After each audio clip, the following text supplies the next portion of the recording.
Let me call the meeting to order. Johnny Smith's going to be a few minutes late, but he said he would be here, I understand. Told me that this afternoon.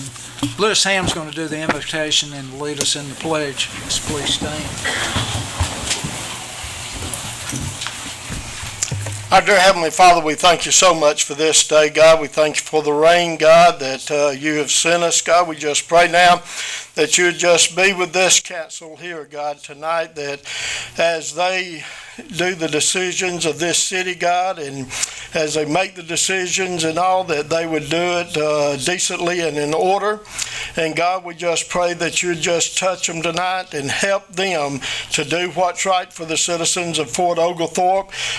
We know that in they do answer to the citizens, and God, we just let them know that not only the citizens, but also to you too. God, we just pray now that you just touch us and help all of our employees here in the city, God, as they are out amongst the community, that they will exhibit a great character and all. And God, we just pray for the servicemen and women that are fighting for us, God, to keep us safe, God. We just pray that you just be with this meeting in Christ's name. Amen. I pledge allegiance to the flag of the United States of America and to the republic for which it stands, one nation, under God, indivisible, with liberty and justice for all. Thank you, Mr. Ham.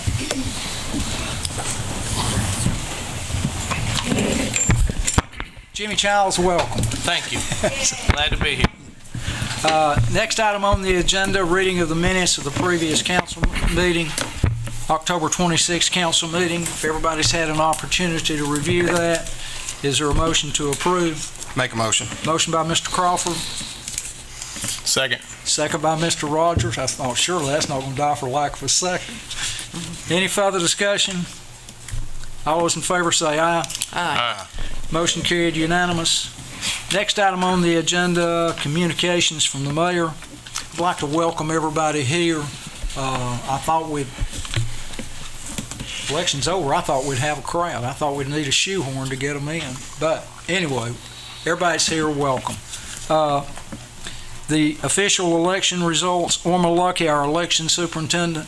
Ms. Lucky.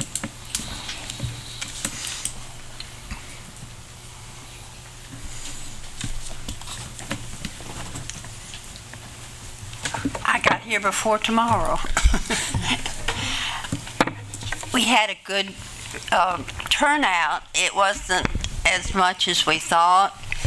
It was a little bit disappointing, but we're glad the ones came that did. We had a total votes of 817, which is only 14% of the people who are registered to vote in the city. So that's not a good figure. Tonight, I'm going to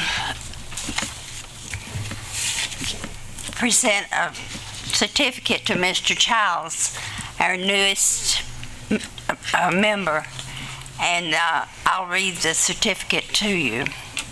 I, the Superintendent of Elections of the City of Fort Oglethorpe, Georgia, do hereby certify that at the special general election held on Tuesday, the 3rd day of November 2015, Jim Childs, having received 448 votes, which is 57.36% of the total votes, was duly elected to the office of council member for Ward 2 in the city of Fort Oglethorpe.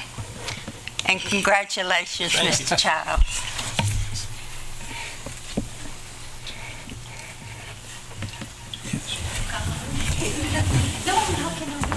Oh, okay. Okay. Well, thank you. Thank you. Thank you very much.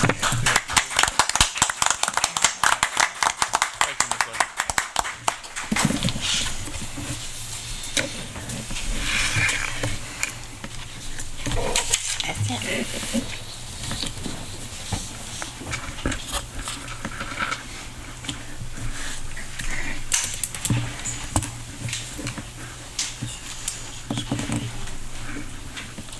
Thank you, Mrs. Lucky.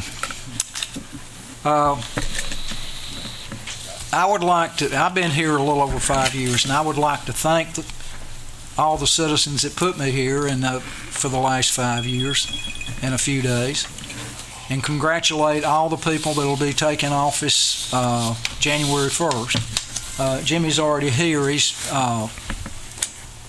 serving the remainder of the unexpired seat of the mayor-elect. Mr. Gray is here. Mr. Gray, why don't you stand up and let us give you a hand of applause.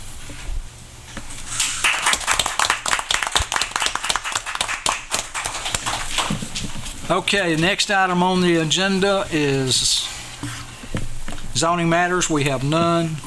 Next item on the agenda, ordinances, second reading 2015-14. Mr. Goulart.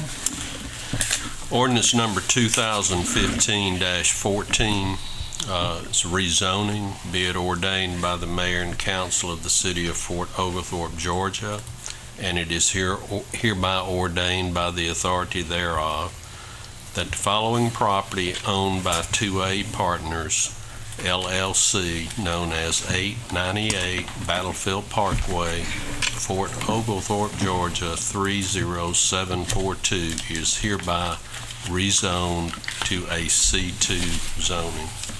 That's the second. The third and final reading will be Monday at 10 a.m. along with the public hearing. Thank you, Mr. Goulart. Next item on the agenda, resolutions, Resolution 2015-02. Mr. Goulart. This is resolution number 2015-02. Is a resolution to provide for the setting of rates for the use of water and sewer. Whereas the city has been officially notified by the city of Chattanooga of a sewer rate increase, and by Tennessee American Water Company of a water rate increase, and in accordance with our city's 2009 water and sewer bond covenants, it is necessary to adjust water and sewer rates periodically to continue to provide those services in accordance with state law. Therefore, in accordance with 2005-13, which is ordinance number 2005-13, the following rates for water and sewer shall be implemented. They will be effective January the 1st, 2016. Now let me say that in July, the city of Chattanooga increased our sewer charges by 10.9%. Also in late July, Tennessee American, on the heels of a previous rate increase, added a surcharge and increased our water bills by 4.64%. And the bond covenant of 2014 requires a 5% increase. So when you take all those percentages, the city is going to have to increase our water and sewer rate by 9%, which is actually less than the combined amount that that was increased in July. And to put that in perspective, January 1st, the inside the city, if you live inside the city and you're residential, the new the water and sewer rate will be $34.74. If you're commercial, it's $45.01. If you live outside the city, your sewer rate, if you're on Catoosa water, Catoosa Utility District Authority's water, your new sewer rate will be $23.51 for residential. Commercial outside the city will be $30.08. That's if you're on Catoosa water. If you're outside the city and you have Tennessee American water, your new residential sewer bill will be $23.92. If you're commercial, it will be $30.49. I'd ask for a motion to approve. Is there a motion those to rates. approve? Make a motion. Motion by Mr. Rogers. Second. We have a second. Second. Second by Ms. Stinnett. Any further discussion?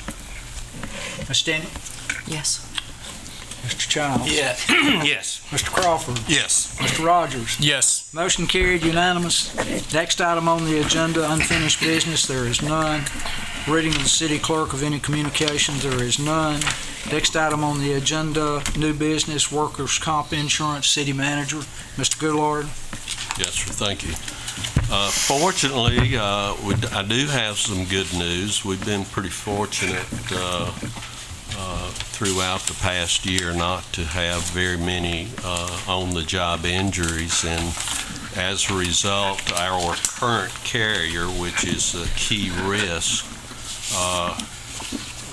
has offered to renew our existing policy for another year in the amount of $126,632. That's an increase of $300 over last year, so I'd ask ask the council to approve that.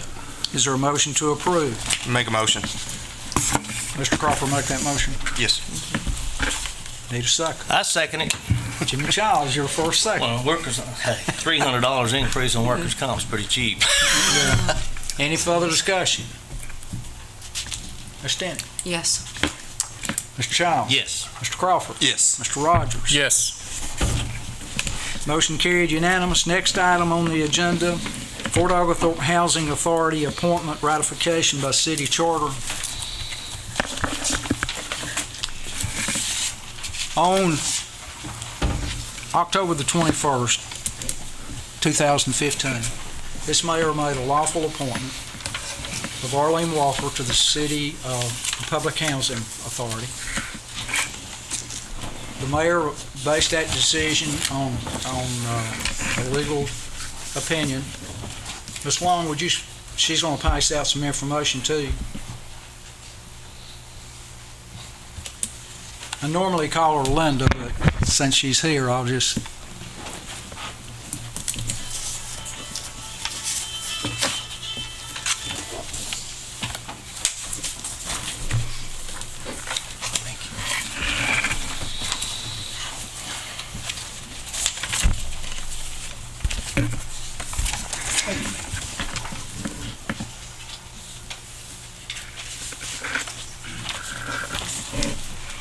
What that is a legal opinion issued on January 14, 2015 at 4:48 p.m. And it's also a copy of the Georgia Court of Appeals case that this legal opinion was based on from City of Macon and versus Ellis.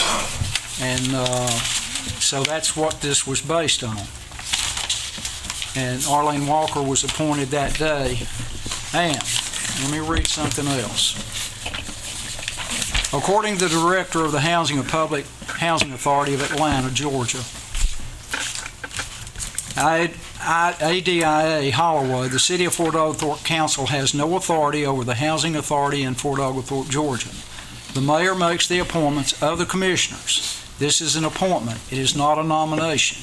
This is federal law, and if anyone has an issue with that, they can take it up with the federal government. That is from Ada Holloway, Public Housing Authority Director in Atlanta. So there's no issue on this tonight. If this council chooses to challenge this in court, there's case law, Macon versus Ellis, to hold with the legal opinion that I made this appointment.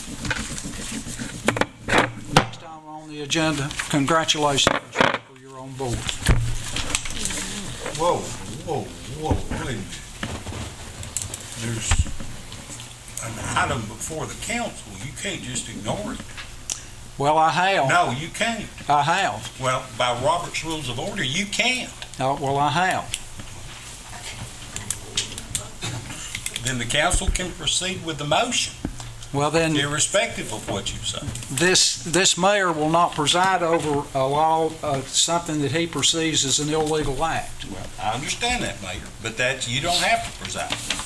Then I will convert this over, and this appointment was made while the legal opinion that I had from you,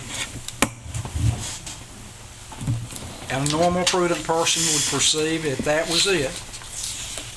And then on the 26th day of October, the question was asked in a council meeting.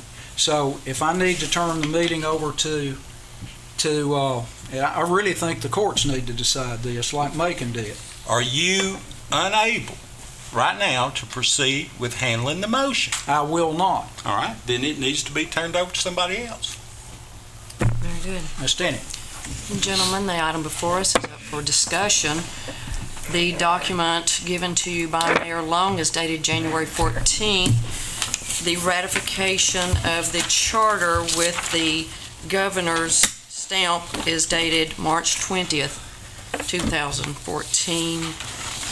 Do we have any other discussion?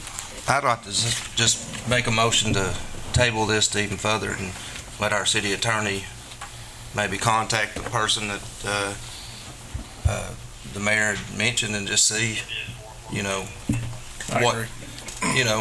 where we stand, and then if we need to make a decision on it, we'll move forward. But I would also like to recommend that further appointments that we take it up with the housing authority or whoever the boards are. I mean, there's a lot of people that like to volunteer for boards and stuff in the city that they knew that they were open, and just to have somebody resign when I talked to Mr. Reed, one of the board members today, and he actually had no clue until the council meeting that there was a board position open. You would think that would be talked about between each other, but I'd also just recommend, just for further notice, that we have a paper that you can fill out for other boards, and since it's been open, that this position was open, we've had 3 or 4 people in my mailbox that's applied for it. So, I mean, we'll get a ruling on this if we can see about that. But I also like to recommend that we do that for further.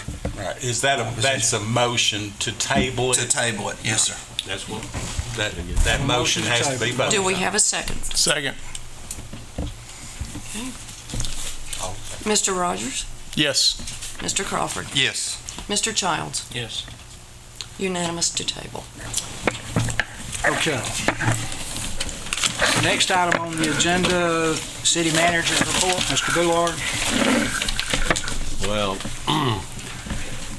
the only thing I have to report, and I have photographs of it, it has been spotted in the city, is the street sweeper is now in operation. Yes. Here it is, ladies and gentlemen. The mysterious vehicle. Beautiful. That's all I have to report. I do have a copy of it if anybody would like to see it. That's all I have, Mr. Mayor. Next item on the agenda, city council comments. Ms. Tenney. Yes, sir. I would like to let everyone know that the Catoosa and Walker County Patriotic Citizen and Veteran of the Year ceremony Saturday went off without a hitch, even though it was raining cats and dogs. And upcoming November 14th is the Battlefield Marathon. There will be road closures down the corridor area. And if you have not signed up to walk or run in the Fort Oglethorpe 5K, we would encourage you to do so. And that, sir, concludes my comments for this evening. Thank you, Ms. Tenney. Sir. Mr. Childs. I really have none, except I am glad to be elected, and will do my best to uphold the charter and the laws therein for Fort Oglethorpe. Mr. Crawford. I'd just like to say thank you to all the candidates that ran. I know it takes a lot out of your family and away from your family to run and do something like this for the city, to give your time up, and because it's almost like a volunteer basis obligation, but I mean, it's something good. But I also like to congratulate Earl Gray and Miss James and Mr. Childs, of course, Mr. Rogers. Congratulations. That's it. Mr. Rogers. Yeah, I'd like to say congratulations to Earl and Miss James and Jimmy as well. Welcome on board and looking forward to serving with you. That's it, Mayor. Thank you. Next item on the agenda, citizens petitions and requests. Ms. McKeever.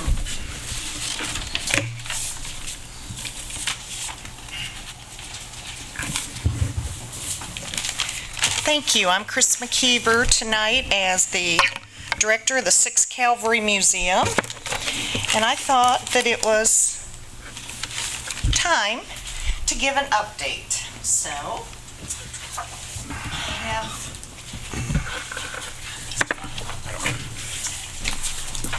I want you to know about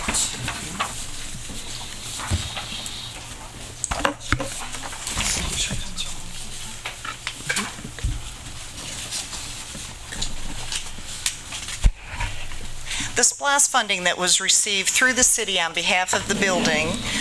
The renovations are completed, except for a few little things that need to be taken off the punch list. The wheelchair lift to the 2nd floor, 3 handicap accessible ADA compliant bathrooms, and the catering kitchen are all completed. They were finished on October 20th in time for us to be ready on October 23rd for 600 5th graders to come for school day. And I believe Graysville Elementary was there along with your daughter, so I'm sure she told you what a wonderful experience it was for her students. We also have school day again tomorrow because we are limited to the number of students that we can have per session, which is 300. And so tomorrow, Boynton and Battlefield Elementary will be joining us to finish up school day for this part of the year. We also did our Remembering Our Heroes event on Saturday, October the 24th, and that's what some of the photos are from. These are the 25 World War II veterans who joined us for the opening ceremony. And 12th on the front row, that is Sarah Lou Morgan. And she's our first ever, let's pass that down. She's our first ever female veteran to join us, and she was a WAIT, which was a branch of the Navy. The public event for Remembering Our Heroes got a lot of help and support from the city of Fort Oglethorpe, and I want to thank Public Works, the work detail, and of course Ron, and at the time Jeff, lining all that up for us. That was wonderful. We also had the unveiling of the Purple Heart City signs.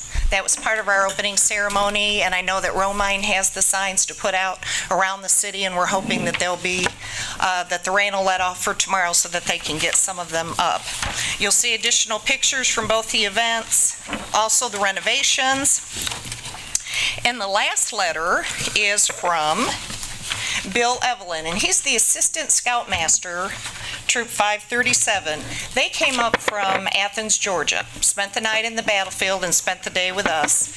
And I think that his letter captures what we try to do, not only at the 6th Cavalry Museum, but the experience that we want to give when you visit Fort Oglethorpe. He said, "For the younger ones, meeting a veteran of the Second World War was like meeting a general. The older boys understood better the sacrifices of the greatest generation and had a deeper appreciation for your older guests. But all of our boys enjoyed very much shaking hands with the veterans and listening quietly to their stories. Prior to our arrival, we discussed as a group the sacrifices soldiers make by going off to war, whether it's 1862 or 1944, and the importance of honoring those who served before us. Your program and your guests made that lesson so much more real." And so they thank the city for such a wonderful experience, and I just think it's important that you all know that. So when the World War II veterans make their way to Paula, she gets to keep that one. Thank you. You're welcome. Very Thank you special. so much. Ms. McKeever, thank you. You do so much. You go way beyond the call of duty, and you bring so much valor and notice to our city. Thank you. We will have the open house and a ribbon cutting for the renovations on Thursday, December the 3rd from 4 till 6 p.m. And we do have the Bandy Heritage Center World War II display, Georgia and Georgians in World War II, which we had about a year and a half ago. It's back. It's on our second floor now for the students for tomorrow. And I know that Derek, you and Jackson Campbell, he was able to come back up. He's been sick, so we are very glad to see him. Thank you so much. Thank you. Thank you, Ms. McKeever. Thank you. Thank you, Ms. McKeever. Oh, there's something I forgot, and I apologize for forgetting this. One of the rules that we have in the city of Fort Oglethorpe is that we as elected officials can receive no gifts. And I think that's probably a good rule. That keeps everybody above board and on tap and everything. I received a gift, and it's a magazine, Ageless Memory, and it was in my mailbox, City of Fort Oglethorpe, and it's from Miss Christine McKeever, 32 Patterson Place, Fort Oglethorpe, Georgia. And it says on the inside cover, Ageless Memory on the occasion of your retirement, November 3rd, 2015. And there's a note in here. I'm going to read this note so it can be made a matter of the record. The voters of Fort Oglethorpe did not believe that the last 5 years have been great. Your attempts to disrupt and dismantle the 6th Cavalry Museum have failed. Perhaps this book can help you. Chris McKeever. I cannot accept this as much as I'd love to. It's a great book, but the rules forbid this mayor or any other elected official from accepting gifts. So, and I apologize for not, when you were up getting that. You can pick this up after the meeting. So, anyway, next person on the agenda, Barbara Lance, Steel Road traffic proposed art.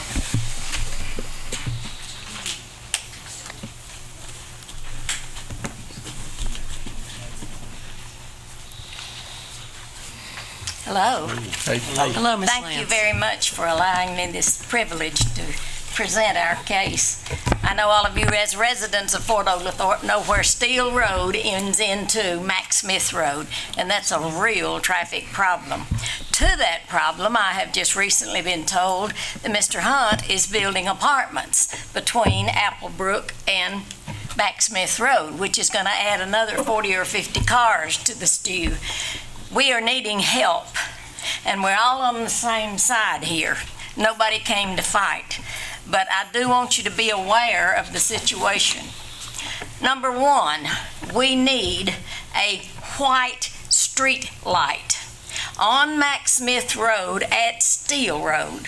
Now, there used to be a little vegetable stand there that had a pole with a light on it that we could kind of see where Steel Road was, but that is no longer there. There's no light of any kind. There are two very dangerous ditches on either side of Steel Road there. And if you've been out that way, I'm sure you've noticed. In order to get off of Steel Road and onto Max Smith Road, you got to go across the city line to make sure your rear right wheel doesn't drop in the ditch. Since I've lived there 10 years, I've seen two 18-wheelers that the cab made it, but the trailer didn't. And traffic was tied up a couple of hours getting big enough equipment in there to get that all cleared up so that they could move. We need help. I realize that it's probably not on the docket for that we could have a traffic light. But if you'll give us a white street light, will help. Also, my suggestion to take care of these bad drainage ditches would be to put in drainage tile on either side of the road, and there's already ditches there. Cover that over with dirt, cover that over with asphalt, and make us a right turn only, clearly marked lane. I think that would help some, because an awful lot of the traffic is going to the right, but we have to sit back here 7 or 8 cars back to get up there where we can even go right. Also, because of the growth in that lot over to the right, we cannot see without pulling out almost halfway of Max Smith Road to see if it's clear both ways, so we can turn and make that big swing so that our tires won't fall in the ditch. We need help. I know that you all are on the same side I am. We all want to do things as economically but as safely as we can. I worked at DuPont many years where they were very strict on safety. And one of their slogans was, "Safety rules are written in blood."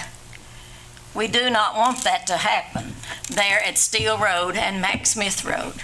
But it's just a matter of time until it does. Because with these long winter evenings, the dark is getting longer and longer, somebody is going to make a turn and their car won't go with them.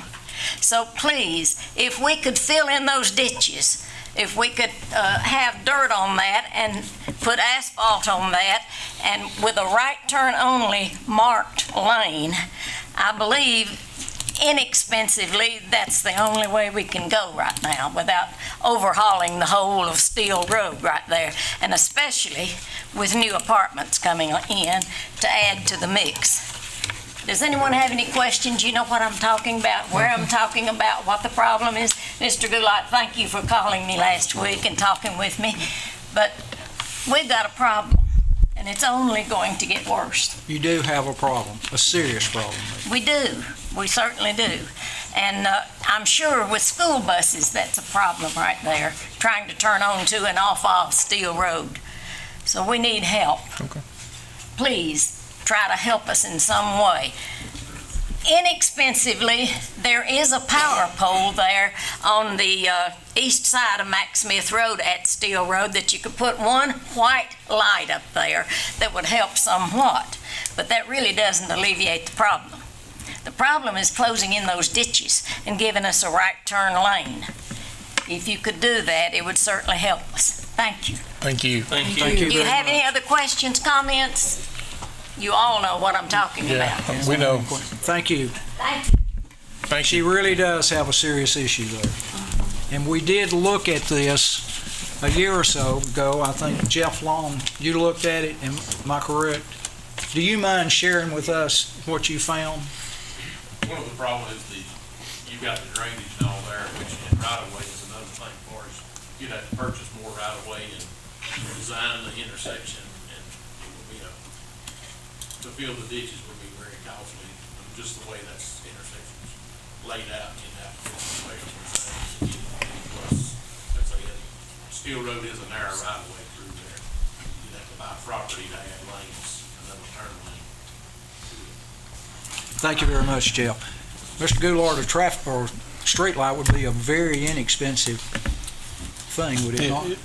And I certainly will have Mr. Romine take a look at that and see the feasibility of it. I'm not sure who owns whether it's a telephone pole or a power pole or who the owner of it, but we'll be happy to look at that. Thank you, Mr. Goulart. Next item on the agenda, executive session. Mr. Stoltz, is there anything for executive session? No, sir.